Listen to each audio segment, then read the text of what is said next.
रात का समय था, 14 अगस्त 1947। दिल्ली की हवाओं में एक अजीब सी खामोशी थी, लेकिन उस खामोशी के पीछे एक गहरा तूफान छिपा था। घड़ी की सुइयां धीरे धीरे आधी रात के करीब पहुंच रही थीं। ये कोई साधारण रात नहीं थी।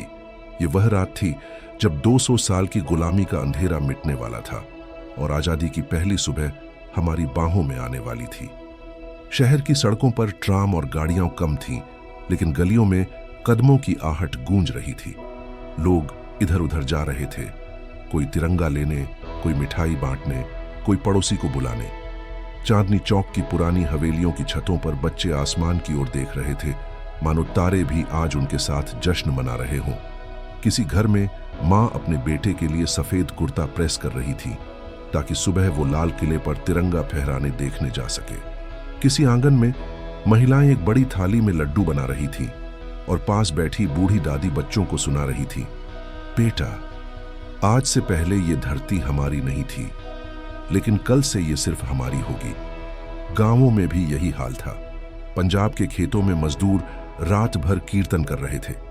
बंगाल के गांवों में महिलाएं चूल्हे पर पूरी और सब्जी बना रही थीं ताकि सुबह जुलूस में जाते समय सबको खाना मिल सके।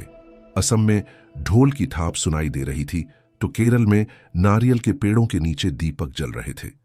लेकिन इस खुशी के साथ एक दर्द भी था, बंटवारे का। पंजाब और बंगाल के कई हिस्सों में लोग अपने घर छोड़ रहे थे। ट्रेनें भर भर कर निकल रही थीं, कुछ खुशी से, कुछ आंसुओं के साथ। फिर भी उस रात हर दिल ने तय कर लिया था, दुख बाद में, पहले आजादी का स्वागत। दिल्ली के संसद भवन में भी उस रात घमाघमी थी। बड़े बड़े हॉल रोशनी से जगमगा रहे थे। पंडित जवाहरलाल नेहरू अपने कक्ष में भाषण की पंक्तियां देख रहे थे। उनकी आंखों में नमी थी, लेकिन आवाज में दृढ़ता। सरदार वल्लभ भाई पटेल अलग कमरे में बैठकर फाइलें देख रहे थे, देश के 562 रियासतों को एक करने की योजनाएं। डॉ राजेंद्र प्रसाद मंदिर में बैठकर प्रार्थना कर रहे थे, हे प्रभु, हमें शक्ति देना कि हम इस देश को एक सूत्र में बांध सकें। लेकिन इस कहानी के नायक सिर्फ यही नहीं थे। बंबई का छोटा रमेश, जिसने मोहल्ले के बीच में एक पुराना रेडियो रखा था ताकि आधी रात को सब मिलकर आजादी की घोषणा सुन सकें। पंजाब के मस्तान सिंह, जिन्होंने अपनी पत्नी की लाल साड़ी और बेटे का हरा रूमाल सिलकर तिरंगा बनाया था। बंगाल की सुनीता दीदी, जिन्होंने 1942 के भारत छोड़ो आंदोलन में जेल काटी थी और आज अपने आंगन में तिरंगा सिलते हुए रो रही थीं। लाहौर में लोग मिठाई बांट रहे थे। चेन्नई में छात्र रात भर ढोल नगाड़े बजा रहे थे। गुजरात के समुद्री किनारों पर नाविक दीपक जलाकर समुद्र की लहरों को नमन कर रहे थे।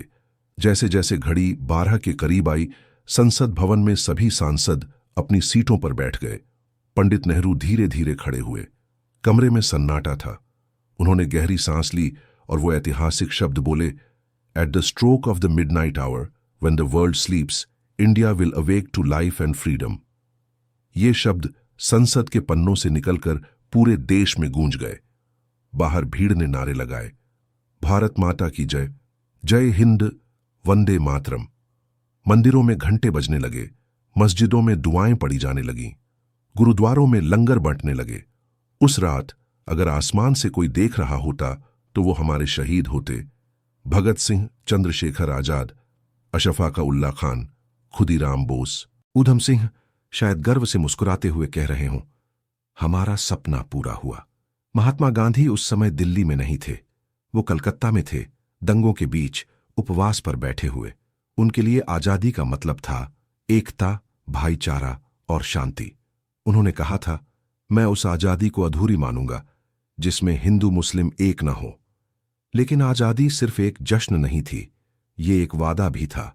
सरदार पटेल जानते थे कि हमें इस देश को एक करना होगा। डॉ भीमराव अंबेडकर सोच रहे थे, हमें एक ऐसा संविधान चाहिए जो हर इंसान को बराबरी और अधिकार दे। नेहरू का सपना था एक आधुनिक वैज्ञानिक सोच वाला भारत। 15 अगस्त की सुबह लाल किले पर पहली बार तिरंगा फहराया गया।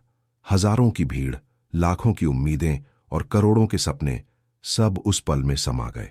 जब तिरंगा हवा में लहराया तो उसके 3 रंग बोल रहे थे, केसरिया हमारे बलिदान की आग, सफेद हमारी सच्चाई और शांति, हरा हमारी धरती की हरियाली और समृद्धि। भीड़ में कोई रो रहा था, कोई नाच रहा था, कोई अपने बच्चे को कंधे पर उठाकर तिरंगे की ओर इशारा कर रहा था। किसी ने मिट्टी माथे पर लगाई, किसी ने तिरंगे को चूमा। उस दिन भारत सिर्फ एक देश नहीं था, वो एक सपना था जो हकीकत बन गया था। ये आजादी सिर्फ बड़े नेताओं की वजह से नहीं, बल्कि उन लाखों गुमनाम नायकों की वजह से आई थी। किसान, मजदूर, महिलाएं, बच्चे, कवि, गायक, सब ने मिलकर ये जीत हासिल की थी। 14 अगस्त 1947 की रात हमें याद दिलाती है कि चाहे रास्ता कितना भी कठिन हो, अगर हम साथ चलें तो कोई ताकत हमें रोक नहीं सकती। ये रात हमें गर्व सिखाती है, जिम्मेदारी सिखाती है और ये वादा करती है कि हम अपने तिरंगे को हमेशा ऊंचा रखेंगे। और आज भी जब हम तिरंगे को हवा में लहराता देखते हैं तो दिल से आवाज आती है, वो रात जब भारत जागा वो कभी भूली नहीं जाएगी। जय हिंद, वंदे मातरम।